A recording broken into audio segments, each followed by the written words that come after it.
Decided to do, I wanted to try, the last 2 years things went bad for me, so I decided I'm gonna try different methods. You know, I'm gonna listen to this one, and that, I'm gonna try different methods, see which one works best for me. And maybe next year, when you decide what you're gonna do, maybe you could decide, well, I'm gonna wash some, I'm not gonna wash some, I'm gonna put some here, I'm gonna put some here, I want to try and find a process that works for me, where I can get that 80 to 90% hatchling rate, and I want to stick with it. Well, there's somebody up there doing that. They're washing the heck out of them. This year they said they were going to add some heat to their washing, so they weren't changing, washing them with real cold water.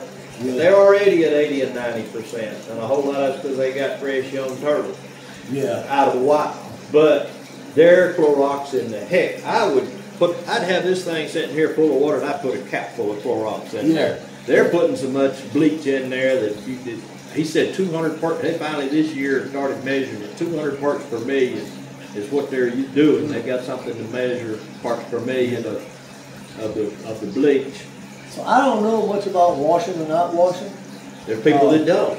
I know the guy I talked to, Curtis Kennedy, he didn't wash them. He put them in the perlite. They'd have mud still on them. But and I don't really remember, once every 2 weeks he had a spray bottle with the bleach, the cap full, and he would mist his eggs. With bleach in it? With the bleach. Wow. And then I talked to... Did he have success? Oh yeah, he had success. He was keeping the mold down. Keeping the mold down. Then when I talked to John yesterday, he told Steve that he doesn't wash his turtles. And he had mud, now it wasn't caked with mud. Well, our mud is so clay-based that it's pretty tough. So some of his eggs just had mud on it. A lot of these turtles have got their jaws open. A lot of them do. They're agitated because it's light. Oh, they're light? But they don't normally, at that age, open their jaws like that. I know. Could your eyes see? Look, I can see the egg tooth on him. Yeah, I can see it. The little white dot. I can see it. I can see it through the camera.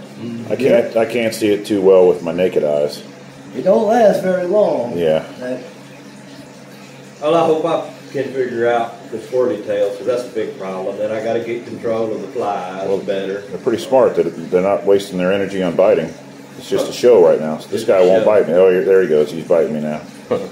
I've heard people, if they get a little bigger, sometimes the beak breaks off in your finger and your skin. Oh, wow. Yeah, now it wasn't a hatchling, but it was, I don't know, a 1-year-old or a 2-year-old. Yeah. One of them bit me right here on right here, and it was no big deal, but it did puncture the hole. Yeah. And then a week later, I'm squeezing pus, and it's all infected, and it was red. It was hurting pretty bad. I squeezed out, and I saw that little black thing poke up, and my wife pulled it out with her tweezers. Maybe that's who was telling me the story of that happening. Yeah, it's probably you. And I said, man, I didn't know that, so I come back and look at the turtles, and sure enough, one of them, his beak was missing. Yeah. Yeah, well, I found it buried in my hand. Man.